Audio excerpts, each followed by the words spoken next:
Damian Lillard rumors. Again, Mark Spears saying multiple insiders have said the Toronto Raptors are the front runners. 2 executives have told the Hall of Famer Mark Spears that the Raptors are in the lead. I'm confused by a lot of this. Part of it feels the least confusing. Let's talk to Will Liu about it. Host of the Raptors Show with Will Liu and now Blake Murphy and Alex Wong. What's up, brother? How we doing? What's going on? Pretty much this. I've been thinking about this now for like 48 hours, almost uninterrupted. You? Yeah, I mean, that's my life. So Yeah. yeah. More than 48 hours. Yeah. The thing is about this one is I keep trying to figure out why the Raptors would be so heavily involved in this. And my initial thought went to, okay, maybe they're just being used here, right? This is a notoriously quiet front office. And then Grange comes out and backs it up, right? And says they're very much in the mix. And basically every single insider does. And so you got to think that the interest is real.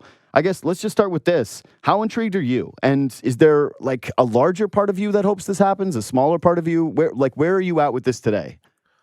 Honestly, selfishly, having to do, this is my full-time job. And for the content. You've become a full-time content guy. You just, for the content, you want it. Okay, I got it. Selfish. I mean, you know what I mean? Like, I think it'll add a lot of spice to the season. It'll add a lot of reason to tune in. I mean, I'll tune in regardless, and the job will be the same regardless. But, like, I mean, I think there's an on-court fit that's, like, very obvious, right? The Raptors have massive issues with shooting. They don't have playmaking, and they don't have a crunch time guy. And Damian Lillard instantly solves all 3 of those problems for you. Like, he's coming off a season where he averaged 32.2 points per game, went to the free throw line 10 times a game, shot 11 threes per game and made 4 of those, averaged 7.3 assists. Like, it was one of the best seasons of his career. His true shooting percentage was like 65%, and he scored 32 points a game. He came off a year where he had a 70-point game. I mean, like, it's just thinking about that as a basketball fit within this roster. It does solve a lot of things. I don't think anybody would be not excited about adding a player of his caliber, but obviously it's really just about what price it comes down to, and does it make sense? I mean, that's where when you really start to pull at it, you're like, all right, like, the age that he's at versus the age of the rest of the group, how competitive that is the rest of the East. It starts to get a little bit less sexy after you sort of dig into it a little bit more. But I mean, ultimately, like, what am I going to say no? Like, if he joined the Raptors, he'd be like one of the 5 best players to ever put on a Raptors uniform. You know what I mean? So how could you not get excited for something like that? I think you would be excited by it. It would be impossible not to be. Plus, he's one of those unassailably cool players too, right? Like, if you could pick 5 guys in the NBA where you'd say, like, it would be so cool to get to root for this guy, and he's just bulletproof essentially from a hate standpoint, he's one of them. He's one of the coolest 5 guys. He might be the coolest guy to root for. A big part of this that I hated from the Portland standpoint when he asked for the trade in general was, yeah, fine, I kind of want to see Dame on a contender, but man, to have that player be one of your guys, if not your franchise guy over the course of a career, that's a tough blow for those fans. Everything you said is right. This clearly makes the Raptors spicier. This clearly would give them a top-tier player. But the thing that you didn't mention in those statistics from the last 2 years is that, like, you got to combine the 2 seasons to basically get to a full year. This is someone who's dealt with some calf injuries over the last couple of seasons. He is 33 years old.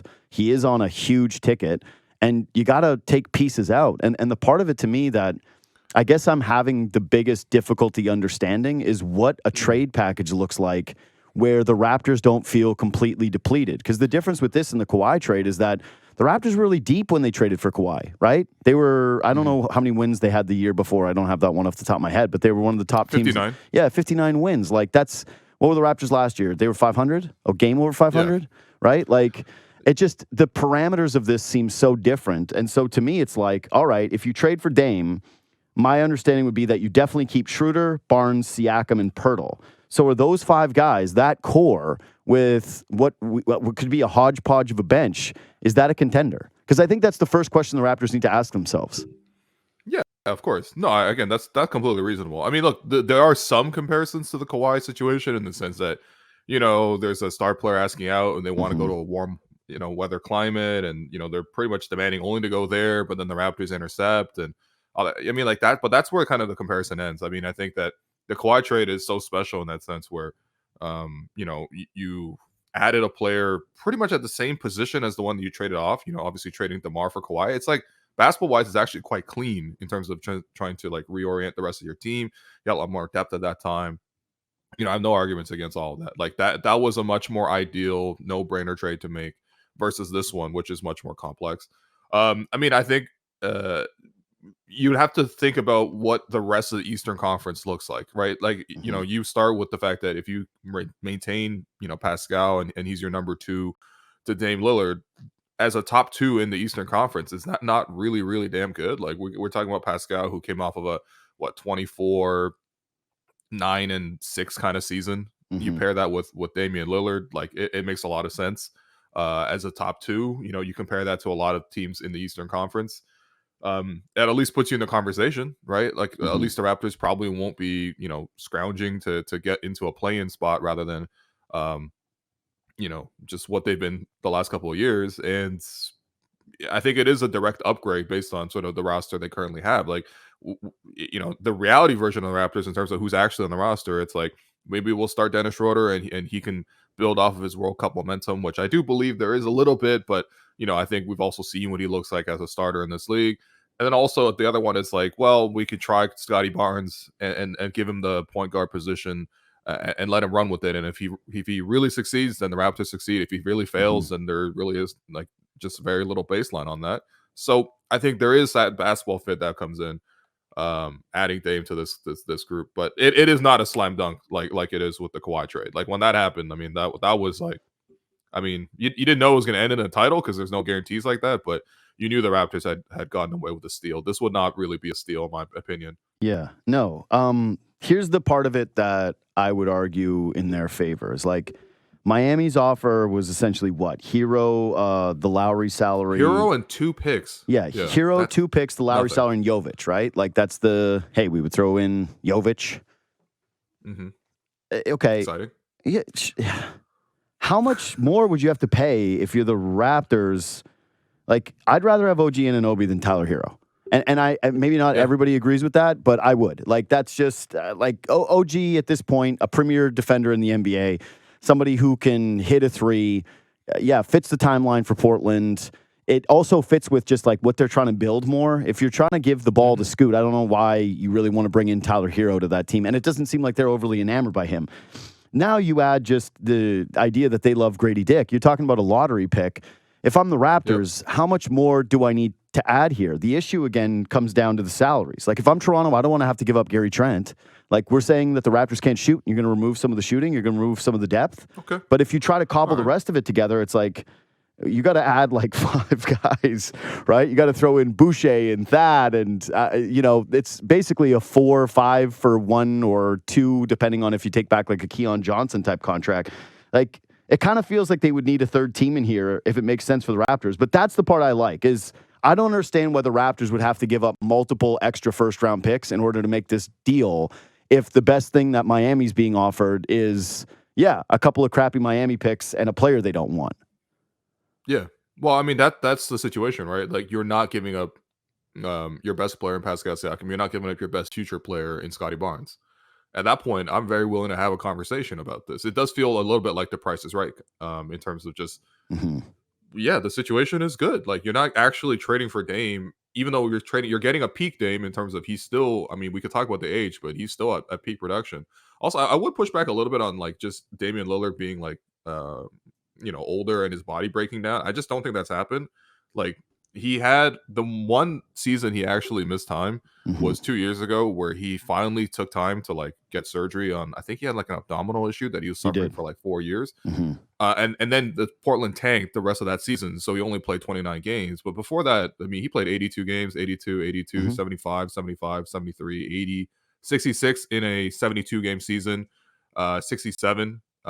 So like basically he's played like 90% or above for his entire career. Yeah, and then this past season, the reason he only played 58 is because, well, I mean, even recently, the only reason he played 58 this past season was because Portland tanked the rest of the season. Right. So it's not like he has any lingering issues or even any major surgeries to speak of. I would hope so. My only thing is that if you're not a deep team, like the Raptors would not be, they can't do the Kawhi thing where they say, hey, we're going to rest you for a bunch of games. And I know the NBA is moving away from this, but yeah, if you're the Raptors and you do this, Like, I don't know how many games you're going to win if you have to rest this player, or if you lose one player to an injury, who's coming in for you? Essentially, like, that I would want to do this deal if I'm the Raptors, if I can dump the Boucher, Thad Young contracts, and then OG, Grady Dick, and maybe a pick, and you're saying we're calling it a day.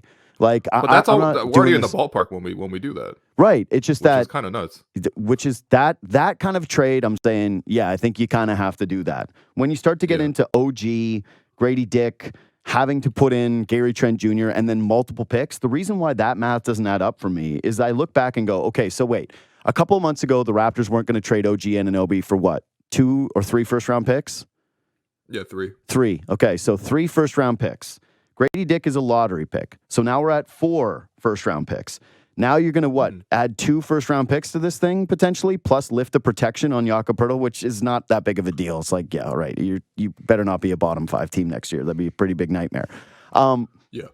But yeah, so we're realistically now in the ballpark of the Raptors would be trading away a lottery pick and 5 to 6 first-round picks for 33-year-old Damian Lillard. That just seems a little steep to me. That seems a little out of, this seems much. Here's the thing, though.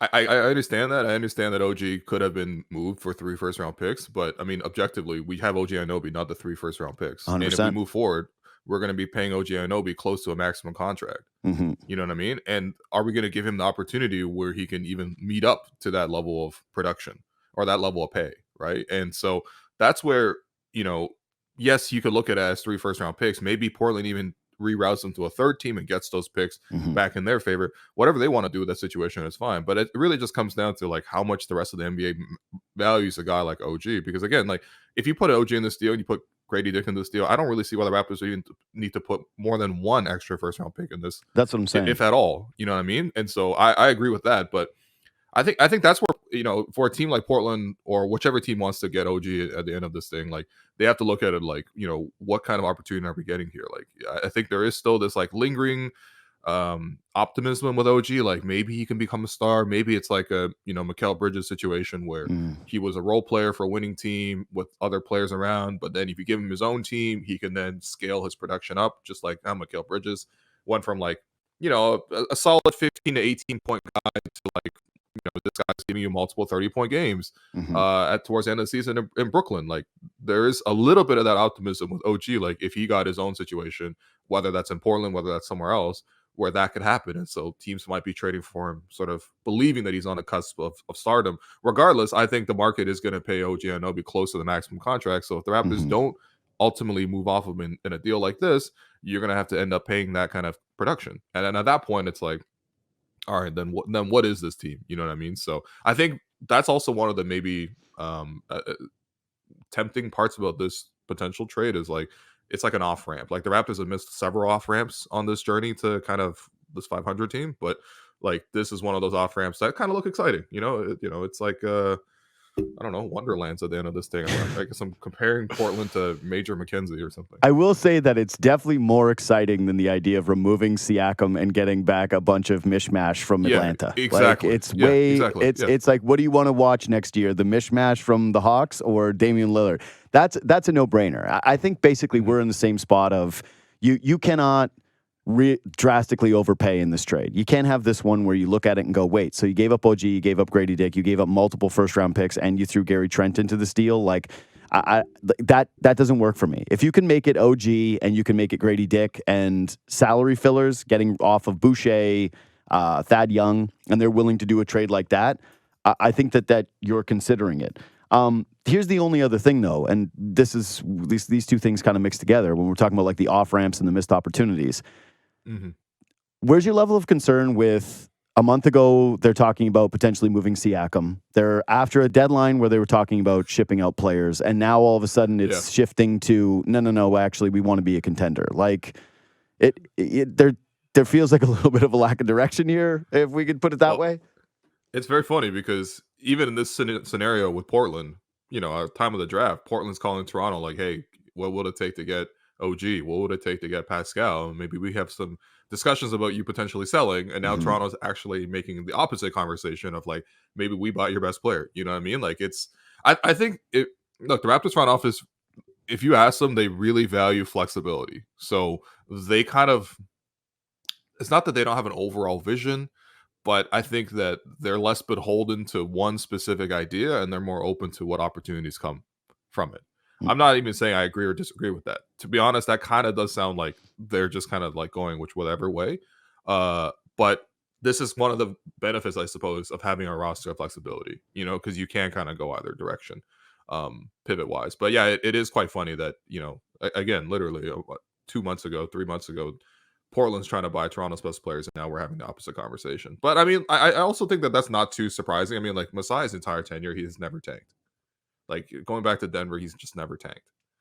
And I think that the 1 year they tanked was Tampa, and there were such extraordinary circumstances with them playing there due to the pandemic that it was easy to throw in the towel, and Kyle was moving on and all that kind of stuff. So it made sense. And they came out of it with Scottie, and I think Masai even gleefully talked about that a couple years ago, how even when we lose, we didn't lose kind of thing. But yeah, I mean, this is just their MO. They like to be flexible. They like to keep all the options on the table. I mean, Pascal's extension is still not done. OG's extension is, if there is one, is still not done. Gary Trent at the outset of free agency, when he opted into his contract, the immediate report was that the Raptors are going to extend him. I mean, it's been months. There's no movement on that front. Precious Achiuwa's up for an extension. That's not done. So this is what they do. They like to keep their options open. And listen, if the options keeping them open means that you get into a Damian Lillard conversation, then I totally understand why you keep it open. You know what I mean? And so maybe this whole situation is going to get resolved first before everyone else gets their bag. These are all good points, and I just don't know if Damian Lillard, age 33, is the player you move all in on when this is your core. Man. Like this ain't that's not Kawhi. Like, let's be honest, this is not Kawhi Leonard. That's it. And I keep thinking about it and going, okay, so Dame, Schroeder, Barnes, Siakam, Pirtle. Dame, Schroeder, Barnes, Siakam, Pirtle. And I go, that I don't know how smoothly all of that fits together. And part of me goes, okay, let's also remember that Damian Lillard's teams have done what exactly over the course of his tenure in the NBA? And yes, whatever, Rockets teams and Warriors teams and a deep Western Conference, a difficult Western. He gets some reprieve on those things. I don't know if we're going to see the better version of Damian Lillard at age 33, age 34, age 35. I also wonder if the Raptors are not competitive this year, right? Like, let's say the Raptors, or not, I shouldn't say not competitive, because they're going to win games. There's no doubt about that. But if the Raptors are clearly in a tier down with this group, what happens the following offseason if Damian Lillard plays ball for one? Like, he's clearly doing this to win a championship. And if he's doing this to Portland right now, he's clearly going to do it to Toronto a year later. And then what? You're stuck in this situation. It just feels like a lot of risk. You could recoup a couple of things. You could. You could recoup things, but look at this trade right now. He wants to go to one spot, and it's Miami. Yeah. And why would that change a year from now, right? And then all of a sudden, if you're Toronto, you're looking at it and saying, well, where are we going to move this guy to? Like, what are we going to be able to get back? Are we going to recoup the value? I think that you're not as all in as some people are making it seem, because you do get to recoup the value on that player potentially. And then if you do decide to move off of Siakam, right, or even a Pirtle, you would bring back assets if you really did want to tank and go with the full rebuild. But it is risky when a team like Toronto, where draft picks matter more here. I've always said that. And I think that it's undeniably true that all of a sudden you've got a lot of picks floating out there that are potentially unprotected that are your own. No, that's completely fair. And that is one of the things that this front office has consistently done well, is draft well and develop well. And so, not controlling that is a bigger cost to Toronto relatively than it is to, like, Miami, for example. Like, Miami rarely drafts their own guys and develops them. And if they do a good job, but a lot of times they end up moving them in these deals for star players. So, like, they're very comfortable dumping whatever they got left to try to get Dame.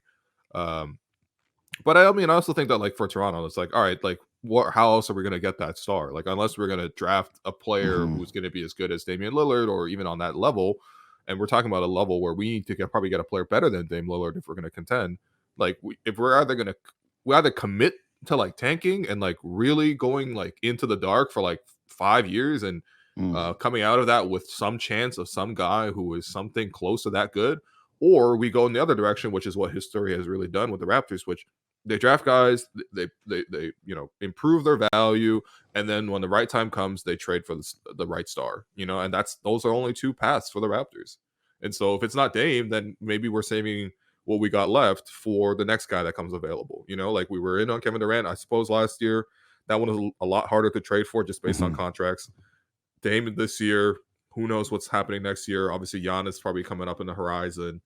You could see Luka eventually, maybe if he ever decides to go in that direction. So you're just gonna have a series of these sort of off ramps. You know what I mean? And this one right now with Dame is, I mean, listen, again, if I agree with you, like if it's OG, some of those forwards that you stick in there, and then Grady, I don't see why that deal isn't done. Yeah, and I'd be a little disappointed in Masai if he didn't do that. Yeah, I think you got to do that.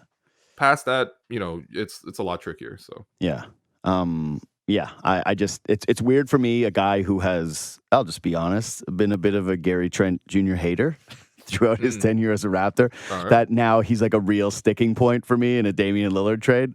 Like, you need guard depth, right? Yeah, you do. What are our guards if we don't have him? Exactly. You don't have a shooting guard if you don't have him. Yeah, that's exactly right. Although there is a part of me that, and this is a sick part of me, this is a sick part of me that who has I've gone back to the Malachi Flynn so many times. No, man. Just hear me out. Just hear me out on one thing. No. So I was listening. Who was I listening to? Someone was talking about. I listened to Bill Simmons' podcast because he had on Austin Rivers. And Rivers was talking about opportunity in the NBA and how difficult it is. And I've never liked Austin Rivers. No, but here's the thing. And Austin Rivers is a very different player in the sense that he was a go-to scorer at Duke. But he brought up when he goes to New Orleans and he starts his career and how he's finally starting to get some rest, and he gets hurt, and then they bring in Drew Holiday and some other guards in front of him, and he can't find minutes. And then all it made me think of was Malachi Flynn. I went, you know what? This guy was a scorer in the NBA, and he was, you missed one shot, and he's on the bench. Now Nick Nurse is gone. There was a part. I'm just saying that it's a sick, I sympathize, man. It's a sick part of me, but I still have a little tiny bit of Malachi Flynn stock somewhere tucked away. That if it goes off, I'm gonna pull out. I'm gonna be like that guy who threw out the Bitcoin in the garbage dump, who's just mining it constantly, trying to find that $1 billion worth of Bitcoin that he threw away. That will be me with Malachi Flynn. I think that you're calling him an NFT. You're calling Malachi Flynn an NFT right now. He's a zombie or whatever the things are that are. Yeah, isn't a zombie? Anyway, Jobo's the young guy's looking at me like that's not an NFT. I'm like, damn it, I think I blew it. I think I screwed that up. I think what we're coming to here though is Dame or no Dame. The Raptors are just the crossroads that they're at has never been clear with this offseason. Is like they have to pick a direction at this point. Like going into the season now with this group. And just saying, we're keeping OG, we're keeping Pascal, we're keeping this thing together now, sans Fred, it doesn't, it's feeling less and less realistic. And really it does center around what's the decision with OG. Because, you're right, you're going to have to pay him eventually, and you got to maximize what he is as an asset to your organization, because you can't let him walk for free. And I don't think that you can afford to pay him that. And so doesn't so much of this just come down to, hey, what else are you doing with him? Yeah, no, I completely agree with that. And listen, like there is that opportunity where you continue to roll this thing forward. You do extend Pascal, you do extend OG. I mean, listen, you can afford to do it. You probably put you close to the luxury tax, especially with Scottie Barnes, who's also going to get a rookie max, we'll see, but like a big rookie extension at least. Not much we know, starting as soon as next year. So it's like, I mean, maybe then you just roll this problem over next year. Maybe you have more value to trade these players if they're on guaranteed deals. But you doing all those shows? You're 2 hours now. I know you got Blake and Alex in studio with you. You doing those shows 2 hours a day? The rollover season. Yeah, we're gonna have we're gonna have 2 hour shows, but the second hour might be a lot of NBA talk. You know what I mean? I like the whole sport. It's good. So. Thank God, because if you're just a Raptors fan, you might be a fan of the sport now. You might have get me Dame. Yeah, get me Dame so we have better content, please. My God. Yeah, this is how I felt about the Leafs off season. I was like, just please make a trade, make some kind of like an interesting trade, so that I can not do the same Leafs talk and watch the exact same team every single night. Yeah, content creation at least is real. The Leafs have like 3 or 4 like guaranteed stars locked in. Sure. Not that I'm equipped to have a Leafs conversation at all, but that sounded pretty good. At least we have star players. That's a good start. Yeah, that's a good start. Yeah, Raptors might have a couple star players too. I would be very. I was making the case that Portland should trade for Siakam for a very long time, because I really liked the idea of Siakam and Dame. It just feels like such a good pairing. I just remain unconvinced about the rest of the roster, and I'm really, really worried about what the future first-round picks would be. And, what the depth of the organization looks like if you start plucking out those players and how you're going to replace them. Because then, like I said, then you really do need to believe in things like Otto Porter Jr. is going to stay healthy, and McDaniels is going to have an impact, and Precious is going to take a step forward, and Koloko is going to take a step forward, and It's possible. Sure. Again, these are possible things. It feels like a lot of ifs for a team that would be very, very thin, not a lot of depth. Come playoff time, that seems like less of an issue, but getting through a regular season, it does. And then I think about them stacking up against a fully healthy Celtics team, a fully healthy Bucks team, and I still wonder, is that going to be enough? Then there is also that Giannis piece where if you really do feel like you would have a realistic shot at getting into those sweepstakes, should he become available, or that another year of you turning some of these guys into other assets that would work for Milwaukee, right? Like the step back to take a step forward and then doing it a year later, that to me has to at least be considered by Masai Ujiri. I would have to think that if you make this move, the quote unquote all-in move, that definitively you won't be in on the Giannis sweepstakes. Most likely no.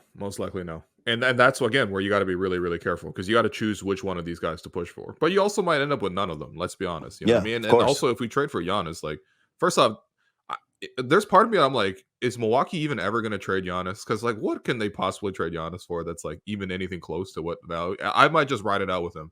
You know, it's like, this situation is so damn good. I might just ride it out, because we're never going to get another player as good as him. And he's not going to not play and pout and sit it out, right? Like, he's not that's a zero. If you had to pick like one guy in the NBA that you said there's no chance he's going to sit out a season over a contract dispute, it would probably be Giannis, and in the superstar category.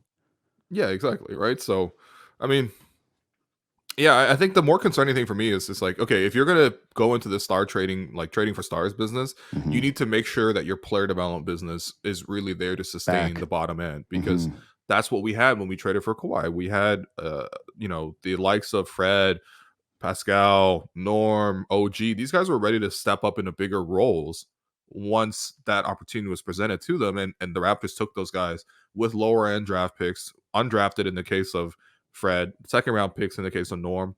Those undrafted second round picks, late first, like, that's been like Malachi Flynn, that's been like Christian Coloco, that's been like I don't even know who they've signed on draft, like Marquise Noel. Like, are those the same level of guys that the Raptors have been able to get in the past to sustain where, okay, yes, you make a trade and you lose a lot of your top end talent, and maybe you got to lose like 3 rotation players for one great one, but you have other guys to step up into that. And right now, I don't actually have that much confidence in the lower end guys that you would need to sustain a project like this. Because again, like, if we knew that these guys were really great prospects, but they're hidden and they could step up, then you make this trade with much more confidence, but you don't necessarily have that right now. That's part of the Miami gambit here. Is they're not giving they really just get a guy. That's it. Is like they're not worried about losing players because they feel as though they're going to be able to replenish some of them. And for them, their trade would be a complete no-brainer. They're like, first round picks don't mean anything to us. We're going to trade for stars, or we're going to be able to like attract them to this market. We still have the tax and the weather and the city advantages that Toronto doesn't have. And frankly, we would be giving up a Kyle Lowry contract that nobody in the NBA wants, and a Tyler Hero that, whatever, plus a Jovic and picks. That's the no-brainer deal of all no-brainer deals. That's why Portland's in the position that they're in right now. Okay, before you go, I just want to do one thought exercise that I had in all of this, which was, okay, so did you see Kurt Heelan's tweet yesterday of Pro Basketball Talk? He said, quote, Scottie Barnes wasn't taken off the table. He was never in the same room as the table, end quote. Okay. So nice. Yeah, it's a very, it's a nice quote. It's a flowery language, good stuff from Kurt. And Raptors fans still very defensive. And of course, young player can develop. OG, we already brought up the contract. Like, this isn't a league where it's just the one thing is considered. It's a lot of different things. That said, if you are making this trade, doesn't it make a little bit more sense to try and keep OG, considering he's more of a win-now player that would fit around Damian Lillard more cleanly and more clearly than Scottie Barnes? Like, is there any part of you where if they said, hey, you can keep Grady Dick and you can keep more of your first-round picks, maybe we'll take one future first, but essentially this deal is going to be bad contracts that you decide to throw at us and Scottie Barnes, and now maybe you're giving up the Gary Trent Jr. thing. Like, do you consider that here? Or is that this just should be a no-brainer, like, no, it's OG and, whatever. Who cares about the other stuff? This is about you need to keep Scottie Barnes. Like, essentially, if it's a 1-for-1, doesn't it make more sense for winning now for the Raptors? No. Fit wise, I think it's cleaner. I mean, I think that it's been pretty clear that Dame has wanted to play with OG in the past too. So that's another guy that you would keep around that would really fit with what he wants to do and what his ideal play style is. Defensively, he's already one of the best in the league, if not the best individual defender in the league, in my opinion, in OG. And also a really, really damn good corner 3-point shooter, and you're going to need those guys. Like if you're talking about a kick out to OG or a kick out to Scottie, I kick out to OG. You know what I mean? I think where my hesitation comes on this is really just the contract. So you commit to it, then you're paying OG the max, and you give Pascal the money, and you're saying, hey, listen, I know you guys are all both bumped back down a peg because we brought in a star like Dame who's going to have a lot of touches. He's going to deserve those, but we're going to keep you happy with these max contracts, and we're going to go out and compete. You're instantly in the luxury tax. And I mean, that's not as much of my concern. Like that's more of like, for, I suppose, ownership to deal with. But like, yeah, I mean, I think there is a case to be made there, but I also think that like the higher upside play, like I think Scottie needs like one thing to break for him. And I do believe in his development. He needs like one thing to break for him to be better than OG. You know what I mean? Like, yes, currently as players, OG is more useful in terms of a playoff setting. I don't think there's that much of a doubt. But I mean, at the same time, it's like, let's you give OG the max. Like, how many players of OG's profile on recent championship teams have you seen earn the max? You know what I mean? Like, I would suppose Wiggins. I think that was the closest one with the Warriors. But like, when the 2019 Raptors, we didn't have a 3-and-D guy making the max. The 2018 Warriors, the 2017 Warriors, they didn't have 3-and-D guy making the max. When you think back to the Cavs, they didn't have that. You know what I mean? Like that. I would argue Clay is a 3-and-D guy, but like a supersized version. Man, of that. Come on, what Clay is doing is way different than like honestly. I just mean to think about those attributes. Sure, okay, that's fair, but like Clay does so many other things offensively. Like OG doesn't actually bring play creation to his game, which I think that's one of the concerns I have with him. Even something like the playing game, right? I mean, we're all like so mad about the playing game. It was such a like silly way and a fitting way. Honestly, I've completely blacked it out of my memory. All I remember is DeAndre DeRozan, and that's it. And I'm like, I have no idea. If you quiz me or like what happened in that game, I'd be like, we missed free throws. That's it. That's all I can remember. All right, I can fill you in then, right? No. Second half, Zach LaVine and DeMar DeRozan are just going off, and they think they're scoring at will. Where's the defender to stop those guys? Right? On the wing, it's OG, right? And then offensively, who's the guy that's going to, give back some of that at least to match offensively? I think OG went like 4 of 13 in that game and didn't stop under the 2 stars. You know what I mean? Like ultimately at a certain point when you get to that level, it's like you can kind of get away with committing some of your like a smaller salary to a 3D guy and hoping that pans out versus giving the guaranteed money to the guaranteed stars and letting them carry you in those big moments. Yeah. You know what I mean? And so that for me, I'm like, look, I understand. Like right now, OG absolutely is a cleaner fit with this current group, but I think you got to believe in Scottie at least a little bit. Where it's like, if the ball handling breaks for him, he's a better player than OG Anunoby. If the shooting comes around for him, he's a better player than OG Anunoby. So, and I believe in at least one of those skills breaking for Scottie Barnes in the near future. Plus, you have guarantee over him in the sense that you have the. I mean, he goes into restricted free agency instead of unrestricted. So. Age, that factors in a little bit for me too. Yeah. Not to hate on OG. I feel like I'm being an OG hater. I really appreciate OG. That's not a hate. That's not hate at all. That's just this is why I brought it up though, is because I think that you could look at it and say, hey, is there a case for OG? This is I just want to cover this from every single angle. But I agree with you. Here's the other part of it.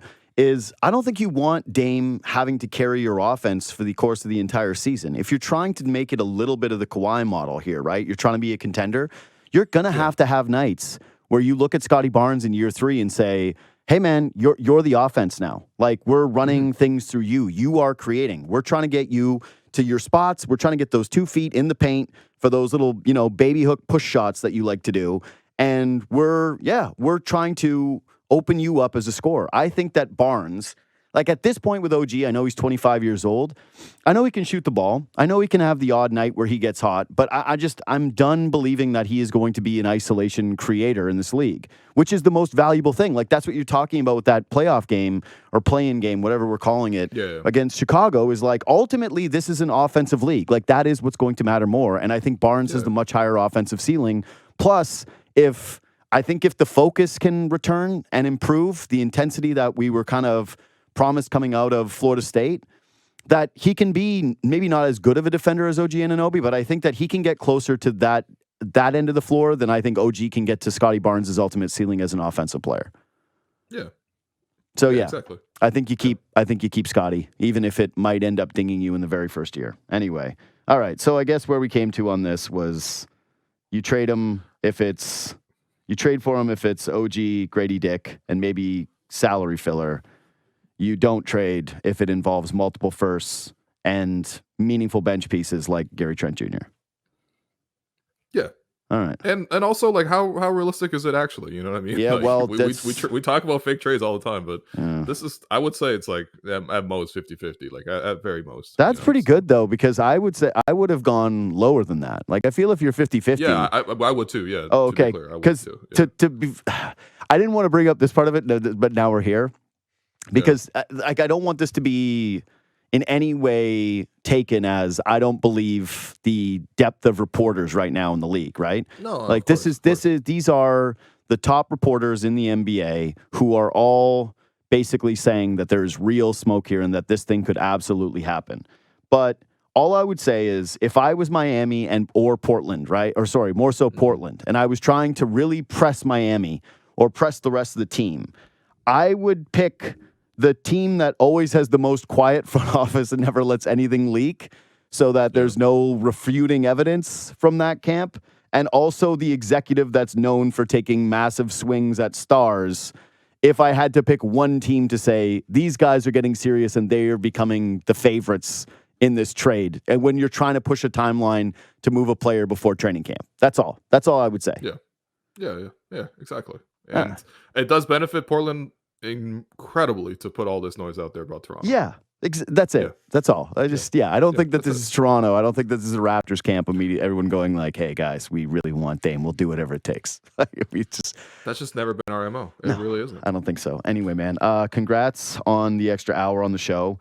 Thank you. I really can't wait to listen. You guys getting back. I loved the pod that you dropped yesterday, looking at it from the Portland standpoint.